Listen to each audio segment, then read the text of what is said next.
বাংলাদেশে প্রতিদিন ঘটে যাওয়া গুরুত্বপূর্ণ ঘটনা ও সাম্প্রতিক নানা তথ্য নিয়ে আলোচনা বিশ্লেষণে TVN24 নিউজ নেটওয়ার্কের নিয়মিত আয়োজন আলোচনায় বাংলাদেশ অনুষ্ঠানে দর্শক আপনাদের স্বাগত জানাচ্ছি। আমি আশফাক আহমেদ। আজকের অনুষ্ঠানে অতিথি হিসেবে আমাদের সাথে যুক্ত আছেন সৈয়দ লিটু, সভাপ্রধান গণরাজনৈতিক জোট গর্জ, এবং আমাদের সাথে আরও যুক্ত আছেন আশিকিন আলম, যুগ্ম মুখ্য সমন্বয়ক, জাতীয় নাগরিক পার্টি। আপনাদের স্বাগত জানাচ্ছি আলোচনায় বাংলাদেশ অনুষ্ঠানে। আপনাদের সাথে আলোচনা শুরু করার আগে কয়েকটি তথ্য আমি একটু তুলে ধরতে চাই দর্শকদের উদ্দেশ্যে। প্রথমে যে তথ্যটি তা হচ্ছে, ক্ষমতার অপব্যবহার করে পূর্বাঞ্চলে নতুন শহর প্রকল্পে 60 কাঠা সরকারি প্লট বরাদ্দ নেয়ার অভিযোগে পৃথক 6 মামলায় সাবেক প্রধানমন্ত্রী শেখ হাসিনা, তার ছোট বোন শেখ রেহানা ও ছেলে সজীব ওয়াজেদ জয় সহ 100 জনকে আদালতে হাজির হতে গ্যাজেট প্রকাশ করা হয়েছে। গত 3 জুলাই ঢাকা মহানগর সিনিয়র স্পেশাল জজ জাকির হোসেন গালিবের সই করা এই গ্যাজেট বিজি প্রেস প্রকাশ করে।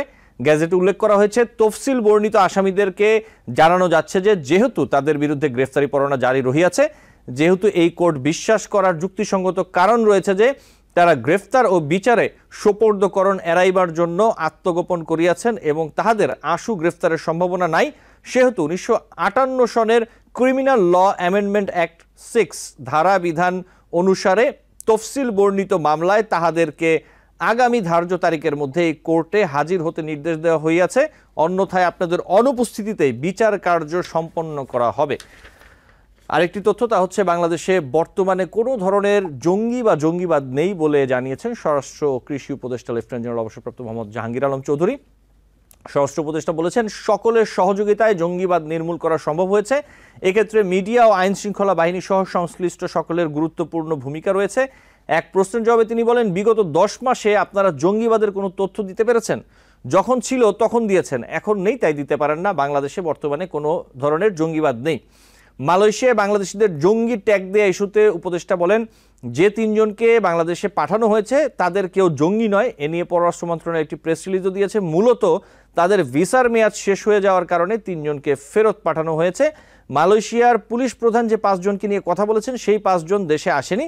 তাদের সাথে আমাদের সরকারি পর্যায়ের যোগাযোগের চেষ্টা চলছে, আমরা তদন্ত করে দেখব, তবে বাংলাদেশে এদের কোনো সম্পৃক্ততা নেই। পরবর্তী যে তথ্য তা হচ্ছে, অন্তর্বর্তীকালীন সরকারের প্রধান উপদেষ্টা ডক্টর মোহাম্মদ ইউনূস নেতৃত্বাধীন জাতীয় ঐকমত্য কমিশনে প্রস্তাবিত সংস্কার আলোচনায় বিএনপি কতগুলো প্রস্তাবে একমত ও কোথাও দ্বিমত প্রকাশ করেছে তা জানিয়েছে দলটি। বিএনপির পক্ষ থেকে দলের মহাসচিব মির্জা ফখরুল ইসলাম আলমগীর বলেছেন, সংস্কার নিয়ে কিছু দল কথা বলছে, সংস্কার বিষয়ে বিএনপির আন্তরিকতা নিয়ে প্রশ্ন তোলার সুযোগ নেই, তবে রাষ্ট্র পরিচালনায় গুরুত্বপূর্ণ প্রতিষ্ঠানকে সংস্কারের নামে দুর্বল করার প্রস্তাবকে বিএনপি সমর্থন করে না। সংলাপ নিয়ে প্রত্যাশা উৎকণ্ঠা দুটোই বিএনপির, এমনটা জানিয়ে মির্জা ফখরুল বলেন, জাতীয় ঐকমত্য কমিশনের কার্যক্রম নিয়ে যেমন অনেক আগ্রহ প্রত্যাশা আছে, তেমনি হতাশা উৎকণ্ঠাও রয়েছে জনমনে।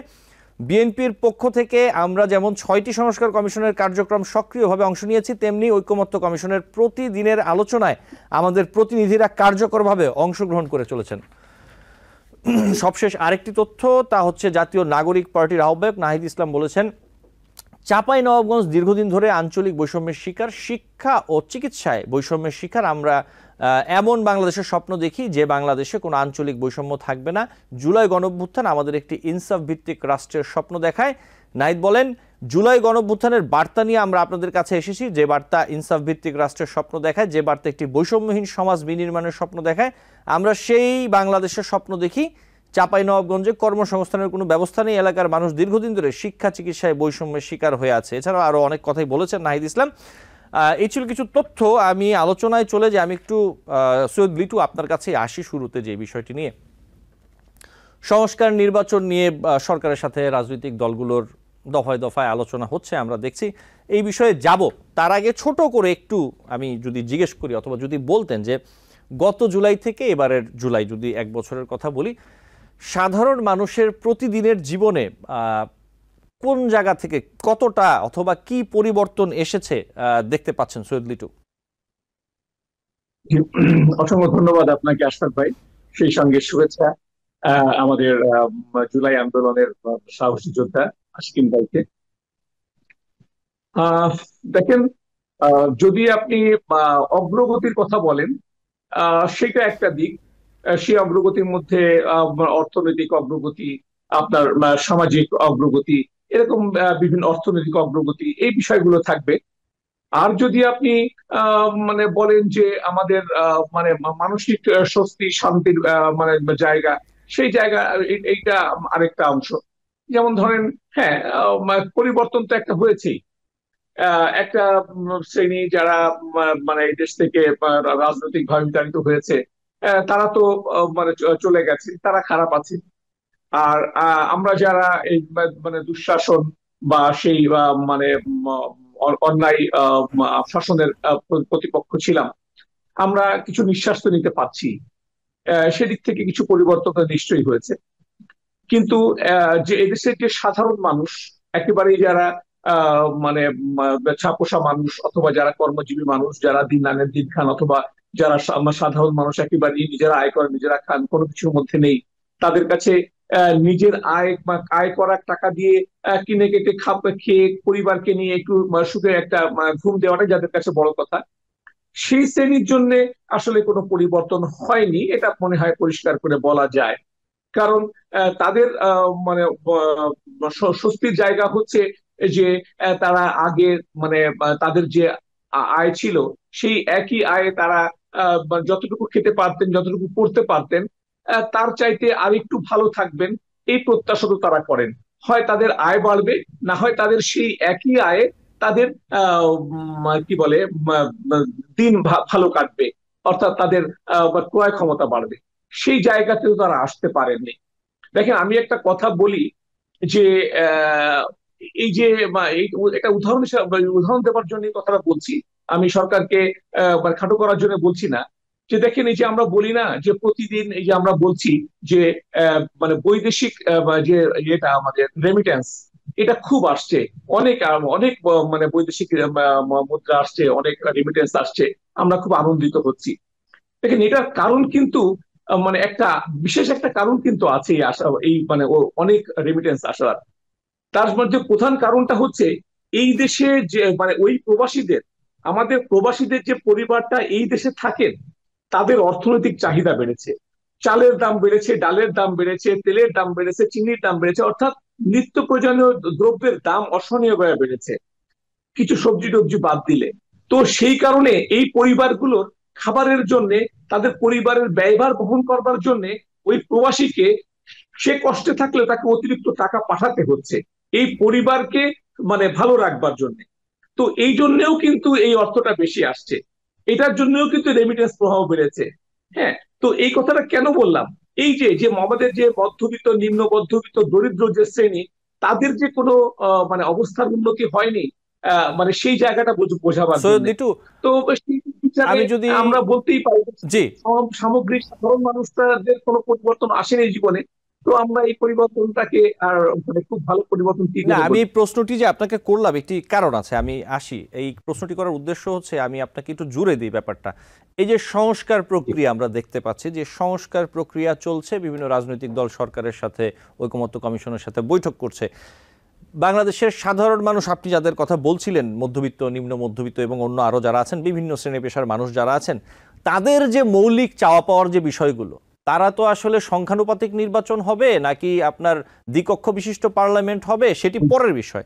তাদের যে মৌলিক যে চাওয়া পাওয়ার বিষয়গুলো, যে এই বিষয়গুলো রাষ্ট্র আমাকে ঠিক করে দিক, এই জায়গাগুলো কি অনেকটাই বাদ পড়ে যাচ্ছে? কতটুকু আছে এই সংস্কারের বিষয়গুলো, মানে কতটা দেখতে পাচ্ছেন আপনি, সৈয়দ লিটু?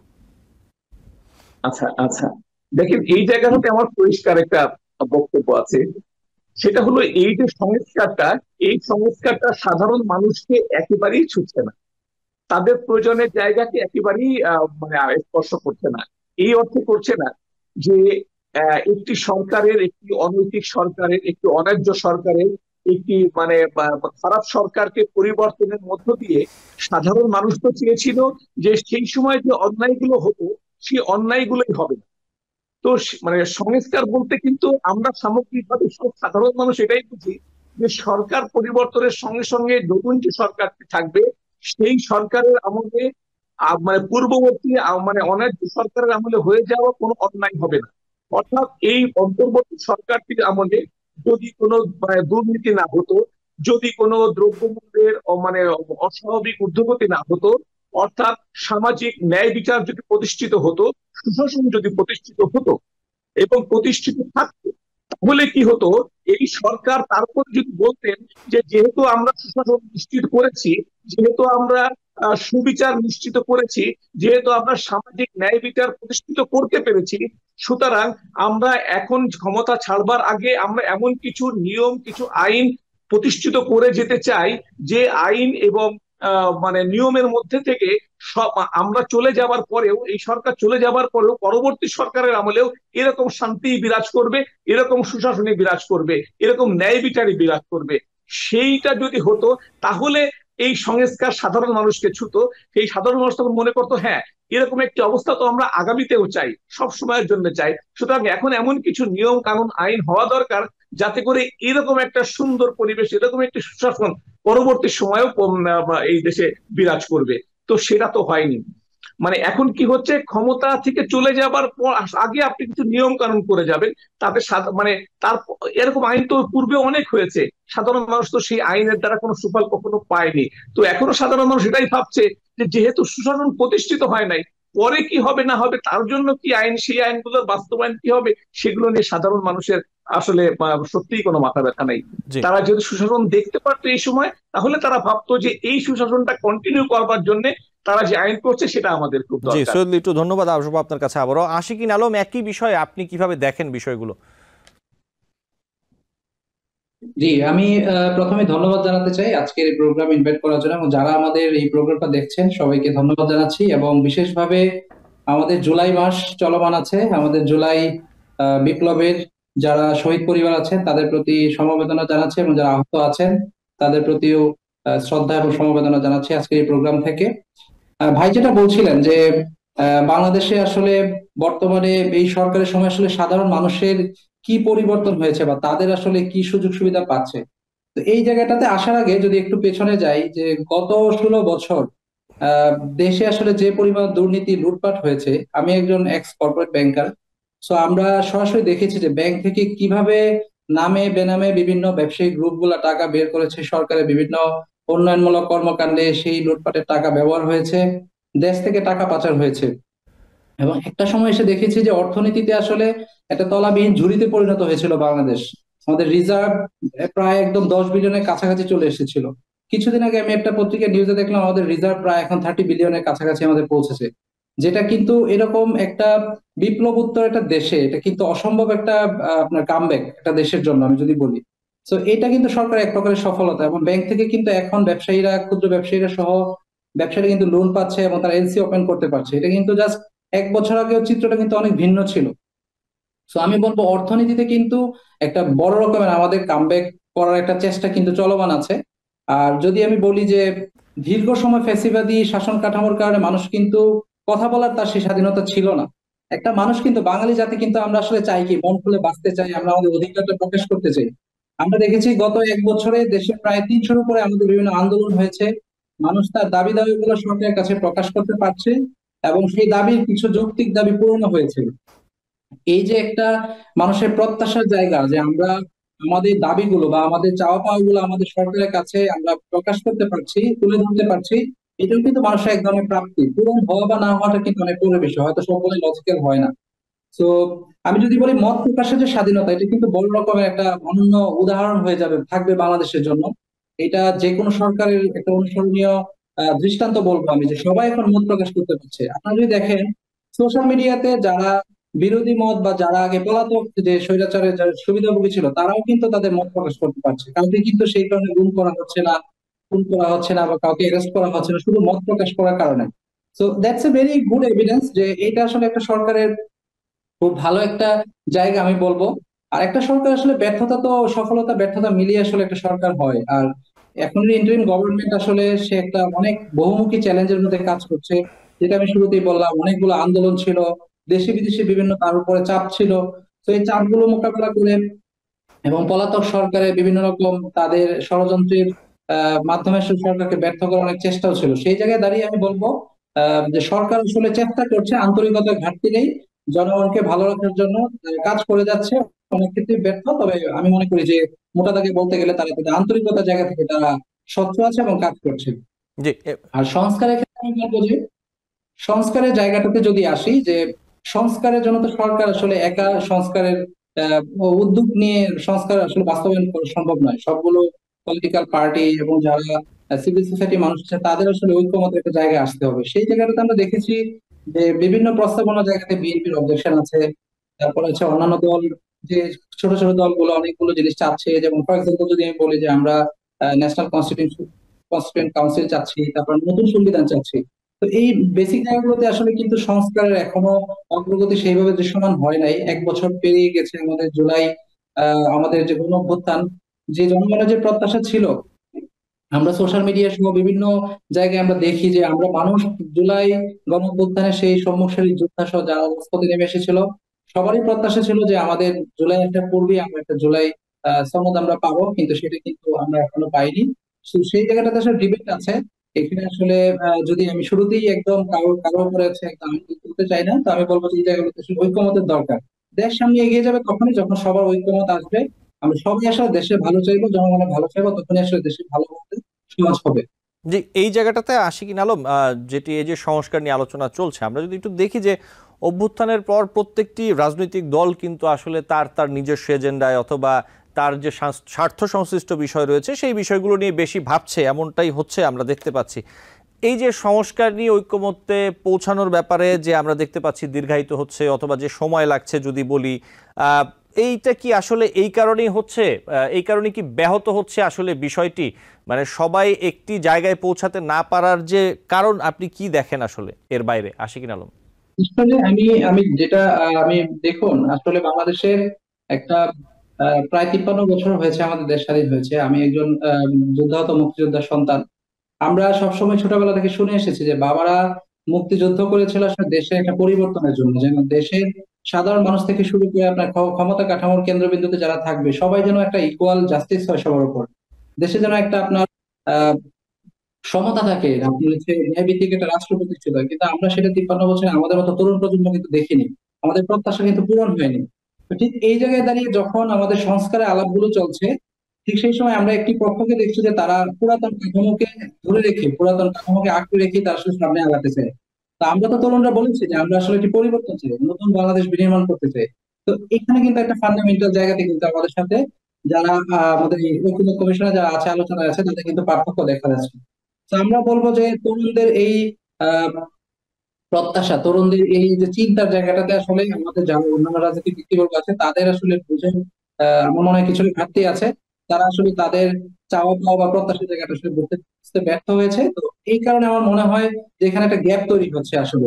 কেউ হচ্ছে পুরাতনকে আঁকড়ে ধরে থাকতে, আর আমরা যারা তরুণরা, বিশেষ করে জুলাই গণঅভ্যুত্থানে যারা ছাত্র জনতা, যে শক্তি, দেশপ্রেমিক মানুষ, তারা আসলে চাচ্ছে যে একটা নতুন বাংলাদেশ বিনির্মাণ, নতুন সংবিধান সংস্কারের মাধ্যমে যে দেশটা যেন চাঁদাবাজ মাফিয়াতন্ত্র থেকে যেন দেশটা বেরিয়ে আসে, একটা ন্যায় এবং হচ্ছে বৈষম্যহীন একটা রাষ্ট্র যেন প্রতিষ্ঠিত হয়, সবার অধিকার যেন সাম্য এবং ন্যায় ভিত্তিক একটা রাষ্ট্র গড়ে ওঠে। তো এই জায়গাতে আসলে বেসিক জায়গাতে আসলে আমরা দেখতে পাচ্ছি অনেকেরই দ্বিমত আছে, তারা আসলে আগের ব্যবস্থায় ফিরে যেতে চায়। এইগুলো নিয়ে আসলে আমার মনে হয় সংস্কার একটু দেরি হচ্ছে। জি, আপনাকে ধন্যবাদ আশিকিন আলম। সৈয়দ লিটু, আপনিও সাথে থাকবেন, আমাকে একটি বিরতি নিতে হবে, ছোট্ট বিরতি, এরপর ফিরে আসে আরও বেশ কিছু বিষয় নিয়ে কথা বলবো। দর্শক, আলোচনায় বাংলাদেশ অনুষ্ঠানে নিচ্ছি ছোট্ট একটি বিরতি, সাথে থাকবেন। টিবিএন 24 টেলিভিশন দেখতে আজই কল করুন 7187776556। লগ ইন করুন www.totalcablebd.com। দর্শক, আলোচনায় বাংলাদেশ অনুষ্ঠানে আপনাদের আবারও স্বাগত জানাচ্ছি। বিরতির পর সৈয়দ লিটু, আপনার কাছে একটু আসি। সংস্কার নির্বাচন নিয়ে বিভিন্ন রাজনৈতিক দলের মধ্যে মতভেদ রয়েছে নানা বিষয় নিয়ে সংশ্লিষ্ট, সব মিলিয়ে বাস্তব অগ্রগতি যদি বলি আসলে কতটা দেখছেন যদি একটু বলতেন। আমি সাথে একটু যোগ করি, অনেকে বলছেন যে সত্যিকারের সংস্কারের একটা সুযোগ এসেছিল, অনেকেই মনে করছেন যে একটি সংস্কারের আসলে একটি সুযোগ আবারও বাংলাদেশের জন্য এসেছিল, কিন্তু সেটা হাতছাড়া হয়ে যাচ্ছে। এই বিষয়টি আপনি কিভাবে দেখেন সৈয়দ লিটু? জি, আবারও আপনাকে ধন্যবাদ। দেখেন, সংস্কারের যে প্রক্রিয়াটা, এটাকেই আমার আমার একটা পূর্ণাঙ্গ সংস্কারের প্রক্রিয়া মনে হচ্ছে না। এটা হলো প্রথম কথা। আমি বুঝতে পারছি না যে এই সংস্কারটা বলতে মানে কি বোঝাচ্ছে আসলে। কারণ আমরা দেখছি যে 10 মাস পার হয়ে, বা এখন তো 1 বছর পার হয়ে গেল। এখন আমরা দেখছি যে কতগুলো মানে কি বলে, কতগুলো নিয়ম, কতগুলো আইন, নতুন কিছু আইন এগুলোকে বিধিবদ্ধ করা হয়েছে। এবং এই আইনগুলোর মধ্যে যে নতুন যে নিয়মগুলোকে, অর্থাৎ পুরোনো কিছু নিয়মকে বদলে নতুন কিছু আইনকে ইয়ে করা হবে, পুনঃস্থাপন করা হবে, তার জন্য বিভিন্ন দলের কাছে মতামত চাওয়া হচ্ছে। কেউ পক্ষে থাকছেন, কেউ তাদের প্রয়োজনে পক্ষে থাকছেন না। তো আমার কাছে তো শুধু এটাকে সংস্কার মনে হয় না। সংস্কার মানে কিছু আইনের পরিবর্তন।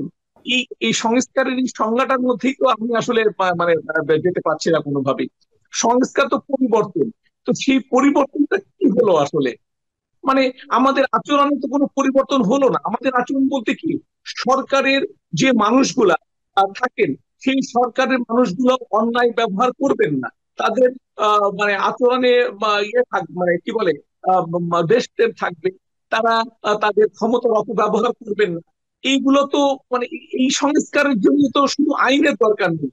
যারা এখন বর্তমান ক্ষমতা আছেন, যারা সংস্কারটা করতে চাচ্ছেন, তাদের আচরণ পরিবর্তনের জন্য তো আইনের সংস্কার দরকার হতো না। কারণ মানে যারা খারাপ মানুষ তাদেরকে নিয়ন্ত্রণের জন্য আপনি কিছু আইন করবেন, যারা যেন সেই খারাপ মানুষগুলো খারাপ কাজ করতে বাধাপ্রাপ্ত হয়, এই জন্যই তো আইন। তো আপনি তো খারাপ মানুষ না, আপনি তো ভালো মানুষ। আপনাকে তো ভালো মানুষ বলেই তো একটা পরিষদ আমরা গঠন করলাম, মানে একজন অসাধারণ আন্তর্জাতিক ব্যক্তিত্ব ডক্টর মোহাম্মদ ইউনূসকে দিয়ে। তো সেই পরিষদটার জন্য তো কোনো আইন দরকার নেই, তারা তো নিজেরাই ভালো মানুষ। তাহলে কেন অন্যায় হচ্ছে? তাহলে কেন দেশব্যাপী এত দুর্নীতি হচ্ছে? কেন একেবারে যিনি কাজ করছেন তেমন একজন উপদেষ্টার মানে পিএসরা বারবার কেন দুর্নীতিতে জড়িয়ে যাচ্ছেন? স্বয়ং তার কাছে কেন মানে অস্ত্র পাওয়া যাচ্ছে? তার নামে কেন কথা উঠছে তিনি ডিসি নিয়োগে টাকা নিচ্ছেন? বা এই কথাগুলোই বা উঠছে কেন? তারপরে এই যে মানে লাল কার্পেট বিছিয়ে ইয়েরা উপদেষ্টারা কেন মানে কি বলে খাল বিল ঠিক করতে যাচ্ছেন? মানে এইখানে তো কোনো আইনের দরকার ছিল না। আইন তো দরকার হচ্ছে খারাপ মানুষদেরকে নিয়ন্ত্রণ করবার জন্য। এই কথাগুলো কেন বললাম, যে মানে এই যে সংস্কারের কথা বলছেন, এই সংস্কারের মানে জায়গাটাই ভুল হচ্ছে। সংস্কার বলতে কি বোঝাবে এই কথাটাই বোধহয় মানে যারা সংস্কারের দায়িত্বটা নিয়েছেন তারা বোধহয় বুঝতে পারছেন না। জি। দেখেন, অনেকগুলো জিনিস মনে করেন আপনি মানে ধরে নিলেন যে আমি যে কাজগুলো করছি, মানে মনে করেন আপনার বাসার মানে একটা জায়গা সব এলোমেলো আছে। এখন আপনি এটাকে বুঝতে পারছেন এটা এলোমেলো আছে, তো আপনি এখন কি করলেন? সব জিনিসগুলোকে নামিয়ে নিচে ফেলে দিলেন আবার নতুন করে সাজানোর জন্য। কিন্তু আপনি এটা জানেন না যে কোনটার পরে কোনটা সাজালে এটা মানে তার সঠিক জায়গাটা স্থাপন হবে। আপনি জানলেন না, নাজরা সবগুলো একসঙ্গে নামিয়ে ফেললেন। এখন তো আপনি আর সাজাতে পারবেন না, কারণ আপনি সেই আগের চাইতে আরো খারাপ অবস্থা হবে, তাই না? আপনাকে জানতে হবে যে কোনটার পরে কোনটা সাজালে সঠিক ছিল, মানে কোথায় ভুলটা হয়েছে। তো এই সরকার বোধহয় এই জায়গাগুলোই জানে না। আসলে অদক্ষতা আছে, তাদের মানে পরিপক্কতা আছে, কিন্তু সেই জায়গাটা মানে রিপেয়ার করবার জন্য যে পরিষদটা দরকার ছিল, একটি অভিজ্ঞ পরিষদ দরকার ছিল, সেই পরিষদটা আসলে মানে এই ঐক্যবদ্ধ কমিশন বলি, সংস্কার কমিশন বলি, তারা আসলে মানে কি বলে তৈরি করতে অসমর্থ হয়েছেন। আসলে যারা এদেশে থাকেন না, যারা এদেশের নাগরিক না বা দ্বৈত নাগরিক, তাদেরকে ধরে এনে এরকম একটা কমিশন করলে যা হবার তাই হয়েছে। কথাটা হয়তো আমি সরাসরি বলে ফেললাম। আসলে এই লোকগুলা মানে পারছেন না, এই কথা তাদের মানতে হতো। আমাদের মনে মনে হয় দরকার ছিল ডক্টর মোহাম্মদ ইউনূসকে মানে অভিজ্ঞ কিছু রাজনীতিক, অভিজ্ঞ কিছু সুশীল, এই মানুষগুলোকে বোধহয় আরো বেশি সম্পৃক্ত করবার দরকার ছিল। আমার মনে হয় সেই জায়গাটা তৈরি হয়নি, যে কারণে সংস্কারটা হয়নি। আর সংস্কারের সবচেয়ে বড় বাধা হচ্ছে যে মানে সংস্কারটার যে উদ্দেশ্য সুশাসন, সেই সুশাসনটা বর্তমানে চলমান নেই, যে কারণে সাধারণ মানুষের মানে সম্পৃক্ততাটা এখানে উঠে আসছে না। তারা ধরে নিচ্ছে না যে আমরা ঠিক এরকম একটা শাসন ব্যবস্থায় চাই, সুতরাং এইটা যেন কন্টিনিউ করে, এটার জন্য অনেক আইন হোক, এটার জন্য নিয়ম কানুন হোক, এই আগ্রহটা মানুষের মধ্যে তৈরি হয়নি। আর ছোট করে একটু বলি যে এই যে মানে সংস্কারের যে ভিন্ন ভিন্ন মত, এটা কিন্তু মানে খুব স্বাভাবিক, এটা কিন্তু অস্বাভাবিক না। মানুষের মধ্যে তো চিন্তার ভিন্নতা থাকবেই, কিন্তু উদ্দেশ্য তো সবারই ভালো। একই লোক একজন মনে করেন যে ডান দিক দিয়ে গেলে রাস্তাটা শর্টকাট হবে, আমি ডান দিক দিয়ে যাওয়াটাই সঠিক হবে, তিনি ভালোর জন্যই মনে করেন। আরেকজন হয়তো মনে করেন মানে সোজা পথটা একটু দূর হলেও যেহেতু এই পথটা আমার পরিচিত, এই পথ দিয়ে গেলে পথটা ভুল হবে না, আমি খুব সঠিকভাবে পথে পৌঁছাতে পারবো, সুতরাং আমি সোজা পথ দিয়েই যাই। তো দুইটা মতই ভালো উদ্দেশ্যে বলা, দুইটা মতই ভালো ভালোর উদ্দেশ্য, কিন্তু মতটা ভিন্ন। এটা তো থাকবেই। এটাতে মানে সরকার যদি কাউকে ভুল বোঝে, সেটাও অন্যায় হবে। জি সৈয়দ লিটু, আপনাকে যে একটা কথা শুধু বলি, শেষ করে দিচ্ছি, যে সরকার যেটা করছে, কিছু নিয়মকে সরকার সঠিক ধরে নিচ্ছে এবং তার উপরে সবার কনসেন্ট চাচ্ছে। এই জায়গাটা বোধহয় ভুল হচ্ছে। সরকারকে কোনটা ভালো সেটা মানে বেশি অংশের মতামত গণতন্ত্র হচ্ছে, বেশি অংশের সমর্থনটাকেই গণতন্ত্র বলে। তো যে অংশ বেশি, সেই অংশের মতামত সরকার মেনে নিবে। সরকার এই যে যে তর্ক করছে, কেউ বিপক্ষে গেলে তাকে ভৎসনা করছে, এই জায়গা থেকে সরকারকে বের হয়ে না আসলে কিন্তু সবাই সরকারের প্রতি সহনশীল হবেন না, তাহলে কিন্তু মতেও মিলবে না। এতে করে কিন্তু এই সংস্কারটা ঝুলে যাবে। জি সৈয়দ লিটু, ধন্যবাদ। আশিকিন আলম, একই বিষয়, বাস্তব অগ্রগতি যদি বলি, কতটুকু দেখছেন এই যে সংস্কার এবং ঐকমত্য কমিশনের যে বৈঠক হচ্ছে রাজনৈতিক দলগুলোর সাথে? আরেকটি বিষয় যেটি বললাম, সৈয়দ লিটুকে বললাম যে অনেকেই বলছেন যে এইবার একটি সত্যিকার সংস্কারের আবারও একটি সুযোগ এসেছিল, কিন্তু তারা মনে করছেন যে যা চলছে চারিদিকে সবকিছু মিলিয়ে যে এইবারের সুযোগটাও হাতছাড়া করে ফেলছে বাংলাদেশ। জি জি, দেখুন, আমি শুরুতেই যেটা বললাম যে সংস্কারের সুযোগ আমাদের যে এসেছে, এটা আসলে আমাদের কাজে লাগাতে আমরা ব্যর্থ হয়েছি বিগত সময়, কিন্তু সামনে আমাদের যে সময়টুকু আছে, আমার জায়গাটা, আপত্তি জায়গাটা সেম আগের মতোই, যে আমরা সবাই যদি এক না হই, আমরা ঐক্যমতে না আসি। জুলাই আন্দোলনে যেভাবে আমরা কাঁধে কাঁধ মিলিয়ে আমরা রাজপথে বিপ্লব করেছিলাম, ফ্যাসিস্ট রেজিমের বিরুদ্ধে আমরা আন্দোলন সংগ্রাম করেছিলাম, দেশ পরিবর্তনে, দেশ এবং মানুষকে সামনে রেখে যদি আমরা ঐক্যমত না হই, আমরা যদি শুধু নিজের স্বার্থটাকেই দেখার চেষ্টা করি, কিভাবে আমার ক্ষমতা কুক্ষিগত হবে, কিভাবে আমি আমার আধিপত্যবাদ টিকিয়ে রাখবো, আমি আমার কিভাবে দখলদারিত্ব, সবকিছু আমার পক্ষে থাকবে, সেই জায়গা থেকে কিন্তু আমাদের পক্ষে সংস্কারটাকে প্রত্যাশা অনুযায়ী, কিন্তু যেটা জনগণ প্রত্যাশা করে সেভাবে কিন্তু করা সম্ভব নয়। আমার মনে হয় সবাই সবার জায়গা থেকে ছাড় দিতে হবে। আর যেটা বলছিলাম যে আমাদের কিন্তু জুলাই অভ্যুত্থান হয়েছে মাত্র 1 বছর হলো, সবাই সবার কনসেনসাসের ভিত্তিতে কিন্তু আগানোর চেষ্টা করছে। যদি আগের ফ্যাসিস্ট রেজিমের মতো যদি এরকম চাপিয়ে দেওয়া হতো যে আমরা এটা ভালো মনে করছি এটাই হবে, তাহলে কিন্তু আসলে সেটা জনগণের মতামতের ভিত্তিতে হতো না। আরেকটা বিষয় দেখেন, সংস্কার হচ্ছে ঢাকায় যে আলোচনা হচ্ছে ঐকমত্য কমিশনের, কিন্তু মাঠ পর্যায়ে কিন্তু যারা দেশকে এখন নিয়ন্ত্রণ করছে, যে রাজনৈতিক পক্ষ, জনগণ ভাবছে যে আসলে জনগণ যা দেখে জনগণ কিন্তু তাই বলে। যখন সে এলাকাতে দেখছে যে একটা দলের আধিপত্যবাদ, চাঁদাবাজি, মব সন্ত্রাস এগুলো চলমান আছে, তখন তার কাছে, জনগণের কাছে কিন্তু স্বাভাবিকভাবেই মনে হয় যে আসলে দেশে কোনো পরিবর্তন হচ্ছে না। তো এই জায়গাটাতে কিন্তু জনগণের আসলে প্রত্যাশা এবং প্রাপ্তির একটা, জনগণের হচ্ছে গ্যাপ তৈরি হচ্ছে। কিন্তু আমি বলবো যে যেভাবে সরকার আগাচ্ছে এখন, সেই জায়গাটাতে বিএনপি, এনসিপি, জামাত সহ প্রত্যেকটি রাজনৈতিক দলকে আমি বলবো যে মৌলিক, বিশেষ করে জুলাই অভ্যুত্থানের যে প্রত্যাশা ছিল, সেই প্রত্যাশাকে, জুলাই চার্টারকে সংবিধানে অন্তর্ভুক্ত করা, এবং আমাদের ন্যাশনাল কনস্টিটিউয়েন্ট কাউন্সিল সহ যে মৌলিক জায়গাগুলো, দেশ নতুন বাংলাদেশ হওয়ার জন্য জুলাইয়ের আকাঙ্ক্ষা অনুযায়ী, 1971 এবং জুলাইয়ের আকাঙ্ক্ষা অনুযায়ী দেশ পরিচালিত হওয়ার জন্য বাংলাদেশ নতুন যে যাত্রা শুরু করেছে, সেই যাত্রার প্রত্যাশা পূরণের জন্য আসলে আমাদেরকে আরেকটু সময় দিতে হবে। 1 বছর তো আসলে সরকারকে অনেক নানান টালমাটাল পরিস্থিতির মধ্যে দিয়ে যেতে হয়েছে, এখনো যাচ্ছে। জি তো আমি বলবো এখানে বড় পক্ষগুলোকে আসলে সহযোগিতা করতে হবে।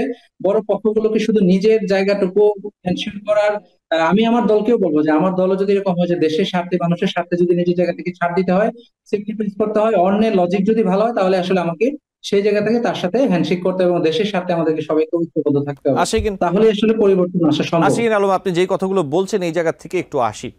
নানা অপরাধ, অনিয়মের জন্য প্রায় কয়েকটি রাজনৈতিক দলের নেতাকর্মীদের বিরুদ্ধে বিভিন্ন রকমের অভিযোগ আসছে।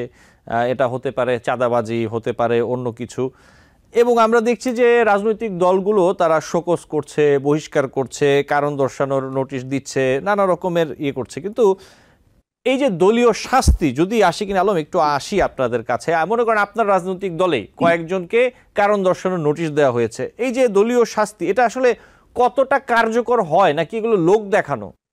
আশিকিন জি। জি, আমাদের দলটা তো আসলে নতুন, আমরা মাত্র কয়েক মাস হলো আমাদের রাজনৈতিক দল সংগঠিত হয়েছে, এবং আপনারা দেখছেন যে আমাদের বিরুদ্ধে শুরু থেকে যেভাবে বিভিন্ন পক্ষ থেকে, যদি আমি একটু খোলামেলা বলি, মিডিয়ার পক্ষ থেকে বলি বা বিভিন্ন আমাদের যে বিরোধী পক্ষ আছে, যারা আমাদেরকে বিরোধী তৈরি করার চেষ্টা করছে, বিরোধী বানাচ্ছে, আমরা আসলে কাউকে বিরোধী মনে করি না। আমরা আসলে মনে করি দেশের স্বার্থে আসলে আমাদের সবাইকে কাজ করতে হবে। তো এই পক্ষগুলো যারা আসলে জনতার, ছাত্র জনতার যে এখন বর্তমানে জোয়ার এসেছে, আপনারা দেখেছেন সারা দেশ জুড়ে আমাদের আহ্বায়ক নাহিদ ইসলাম সহ আমাদের কেন্দ্রীয় নেতৃবৃন্দ যেভাবে গণসংযোগ করছেন, পদযাত্রায় কিন্তু মানুষের ঢল নেমেছে। তো এই যে একটা সম্ভাবনাময় শক্তিকে আপনার হচ্ছে দমন করার জন্য বিভিন্ন ভাবে যেভাবে অপবাদ দেওয়া হয়েছে, মিডিয়া ট্রায়ালে স্বীকার হয়েছি আমরা, সেই জায়গা থেকে আমাদের কিছু অভিযোগ এসেছে। এবং কিছু অভিযোগ আমরা যেগুলো আমরা দেখেছি যে এগুলো সত্যি প্রমাণ পেয়েছি আমরা, সেগুলোর জন্য কিন্তু আমরা বহিষ্কার করেছি এবং তাদের বিরুদ্ধে কিন্তু আমরা আমাদের সাংগঠনিক ব্যবস্থা নিয়েছি। কিন্তু আমরা শৃঙ্খলা বজায় রাখার জন্য কিন্তু আমাদের দলীয় যে অভিযোগগুলো আসছে, আমরা কিন্তু কাল বিলম্ব না করে সেই অভিযোগগুলোর ক্ষেত্রে কিন্তু আমরা রেসপন্স করছি এবং আমাদের দলের সেন্ট্রাল ফোরামে কিন্তু আমাদের জবাবদিহিতা নিশ্চিত করার জন্য কিন্তু রেগুলার সবাইকে জবাবদিহিতার আওতায় আনা হয়। এক্ষেত্রে আমরা আহ্বায়ক থেকে শুরু করে প্রত্যেকটি কেন্দ্রীয় সদস্যকে আমরা কিন্তু জবাবদিহিতার আওতায় আনি। এবং আমাদের শৃঙ্খলা কমিটি রয়েছে, আপনারা জানেন যে শৃঙ্খলা কমিটি কিন্তু আমাদের এই অভিযোগগুলো তদন্তে কাজ করছে। কিছু অভিযোগ আছে যেগুলো আসলে আমাদের কাছে মনে হয়েছে যেগুলো আসলে তাদের উপর প্রপাগান্ডার জন্য করা হয়েছে, স্টিল আমরা সেই অভিযোগগুলোকে নিয়েও কিন্তু আমরা অধিকতর ইনভেস্টিগেশন করছি এবং প্রমাণিত হলে আমরা আশিকিন সেগুলোর আলম, ব্যবস্থা নিচ্ছি। সারোয়ার তুষার এবং হান্নান মাসুদ দুজনকে কারণ দর্শানোর নোটিশ দেওয়া হয়েছিল আপনাদের রাজনৈতিক দলের পক্ষে। পরবর্তীতে তারা কি জবাব দিয়েছেন কিনা, তারপরে আসলে কি ঘটলো, তারপরে কি ঘটে আসলে, যদি একটু বলার সুযোগ থাকে। জি, আপনারা তো জানেন না, আমাদের যে আমাদের পলিটিক্যাল কাউন্সিলের যে মেম্বার হান্নান মাসুদ, ওনাকে যে কারণ দর্শানোর অভিযোগ, কারণ দর্শানোর জন্য বলা হয়েছিল, উনি কিন্তু নির্দিষ্ট সময়ের মধ্যেই ওনার কারণ আমাদের হচ্ছে পলিটিক্যাল কাউন্সিল এবং শৃঙ্খলা কমিটির কাছে জমা দিয়েছেন। তো উনি কিন্তু ওনার আত্মপক্ষ সমর্থন করেছেন এবং উনি বলেছেন যে আমি আমার জায়গা থেকে ভুল করেছিলাম।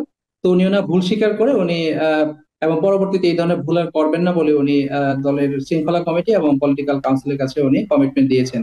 আর সেকেন্ড যেটা বললেন, সারোয়ার তুষার যিনি আছেন, ওনার ব্যাপারে আমাদের যে অভিযোগটি এসেছে সেই অভিযোগের ব্যাপারে আমাদের শৃঙ্খলা কমিটিতে তদন্ত কার্যক্রম চলমান আছে। ওনার সাথে এবং যে জায়গা থেকে অভিযোগ এসেছে দুই পক্ষের সাথেই বসা হয়েছে এবং কথা বলা হচ্ছে। হয়তোবা একটু ধীরগতি দেখবেন, কারণ আমাদের অধিকাংশই কেন্দ্রীয় সদস্য সহ আমাদের যারা নেতৃবৃন্দ আছেন সবাই কিন্তু এখন সারা দেশে জুলাই পদযাত্রা নিয়ে আমরা কাজ করছি। কিন্তু নির্দিষ্ট সময়ের মধ্যেই আশা করি এটার একটা সুরাহা হবে এবং সেটা আমরা মিডিয়ার মাধ্যমে সবাইকে জানাতে পারবো। জি, আশিকিন আলম, আরেকটি বিষয়, এই যে আপনাদের যে জুলাই পদযাত্রা করছেন, বাংলাদেশের সারা বাংলাদেশ প্রায় আপনারা ঘুরবেন, এত এত মানুষ, সাথে আরো অনেক মানুষ, এই অর্থ কোথা থেকে আসছে আশিকিন আলম? জি, চমৎকার প্রশ্ন। আপনারা হয়তো জেনে আনন্দিত হবেন যে আমাদের বাংলাদেশে প্রথমবারের মতো কোনো পলিটিক্যাল পার্টি এভাবে ক্রাউড ফান্ডিং এর জন্য একটা মডেল কিন্তু আমরা ইন্ট্রোডিউস করেছি এবং এটা সোশ্যাল মিডিয়ার মাধ্যমে কিন্তু আজকে বাংলাদেশে ব্যাপক জনপ্রিয়, প্রচুর জনসমর্থন আমরা পাচ্ছি। আমরা দেশে বিদেশে বিভিন্ন জায়গা থেকে ফোন কল পাচ্ছি যে আগামী দিনে বাংলাদেশের রাজনৈতিক সংস্কৃতি, পলিটিক্যাল যে ইকোনমি আছে, এটা কিন্তু এইভাবেই পরিচালিত হওয়া উচিত যে জনগণের রাজনীতি জনগণের দ্বারাই পরিচালিত হবে। তো আপনি যে প্রশ্নটা করলেন যে আমাদের জুলাই পদযাত্রায় যে ফান্ডিং এর জন্য, আপনি দেখবেন আমাদের প্রত্যেকটি পোস্টের নিচে কিন্তু আমাদের ক্রাউড ফান্ডিং এর জন্য রিপোস্ট করা হচ্ছে এবং আমরা কিন্তু বেশ সাড়াও পাচ্ছি মানুষের কাছ থেকে।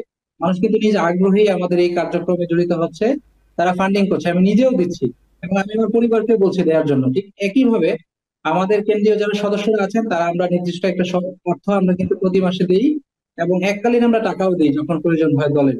তো আমি আমার বন্ধু পরিচিত যারা আছে শুভাকাঙ্ক্ষী, তাদেরকে কিন্তু আমরা আমাদের ক্রাউড ফান্ডিং এর মডেলের আওতায় আমরা আওতাভুক্ত করার জন্য কাজ করছি এবং এটা কিন্তু বাংলাদেশে অন্য রাজনৈতিক দলকেও আমরা বলবো যে এই প্র্যাকটিসটাকে ফলো করুক এবং এই দেশে পলিটিক্যাল ইকোনমিটা আসলে সুন্দর হোক, ট্রান্সপারেন্সি আসুক।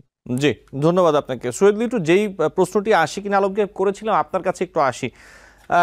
দলীয় শাস্তি, বিভিন্ন রাজনৈতিক দল বিভিন্ন অপরাধে অথবা অভিযোগে যে শাস্তি দেয় অথবা কারণ দর্শানোর নোটিশ, এগুলো আসলে কতটা কার্যকর হয়, নাকি এগুলো আসলে একটা বড় অংশই লোক দেখানো থাকে, এবং তারপরে কি ঘটে আসলে চূড়ান্ত ব্যবস্থা হিসেবে অপরাধ বিবেচনায় অথবা অভিযোগ বিবেচনায় তাদের সম্পর্ক, যে দল যে সম্পর্ক ছিন্ন করে, এরকম ঘটনা আসলে কতটা ঘটে বাংলাদেশের বাস্তবতায়, নাকি ঘটনাটা একসময় একটু ধামাচাপা পড়ে গেলে আবার তারা দলীয় কর্মকাণ্ডে ধীরে ধীরে সক্রিয় হয়ে ওঠেন? আমরা কি দেখি সৈয়দ লিটু? জি, আবার ধন্যবাদ আপনাকে। দেখেন, মানে বিষয়টা হলো যে কি হয় বা কি হচ্ছে, এটা কিন্তু মানে যারা সুধীজন অথবা যারা ভালো রাজনৈতিক দল তাদের জন্য কিন্তু গুরুত্বপূর্ণ না। তাদের জন্য গুরুত্বপূর্ণ হওয়া দরকার কি হওয়া উচিত।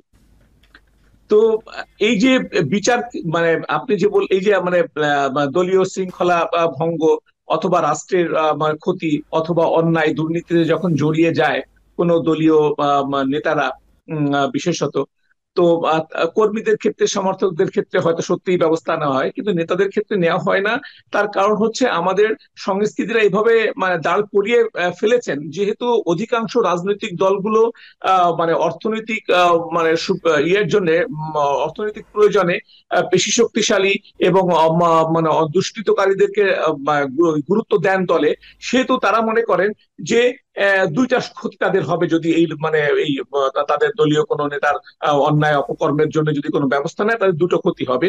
এক হচ্ছে সেই লোকটা যখন মানে ক্ষতিগ্রস্ত হয়ে দল থেকে বের হয়ে যাবে, তখন সে দলের অর্থনীতিতে এটার প্রভাব পড়বে, অর্থনৈতিক সহযোগিতার প্রভাব পড়বে, এবং সে কিছু লোকজন, যেহেতু সে এই দলের রাজনীতি করে, সে অনেকগুলো লোকজন নিয়ে সরে যাবে, দলের সেখানে কিছু ক্ষতি হবে।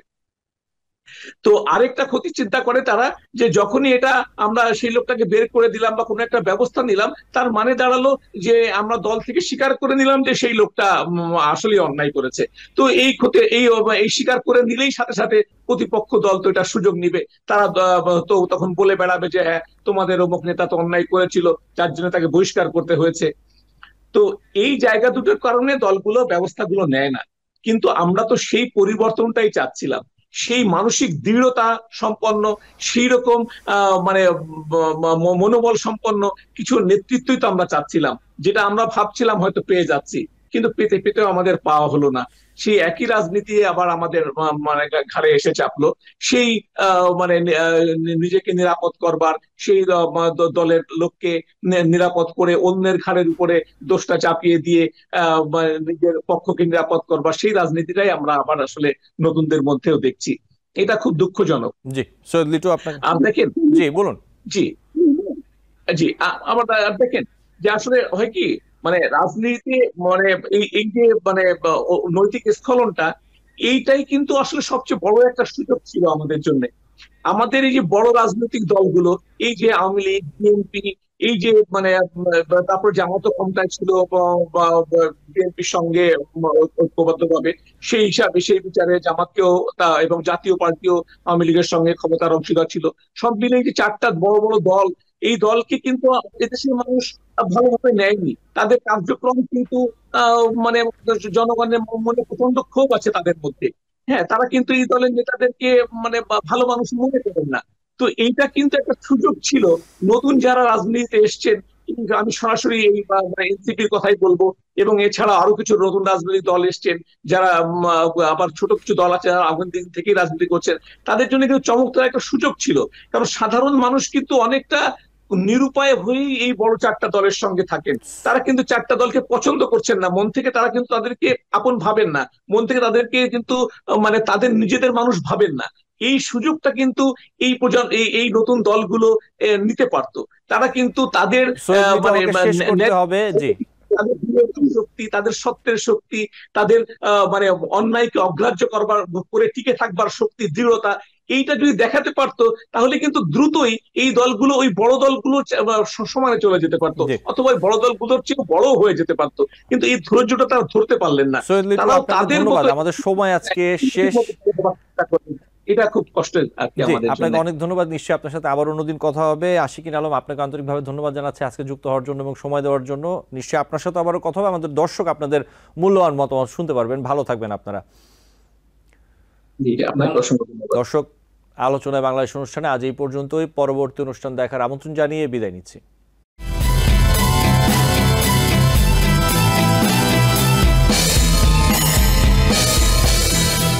TBN 24 টেলিভিশন দেখতে আজই কল করুন 7187776556। লগ ইন করুন www.totalcablebd.com।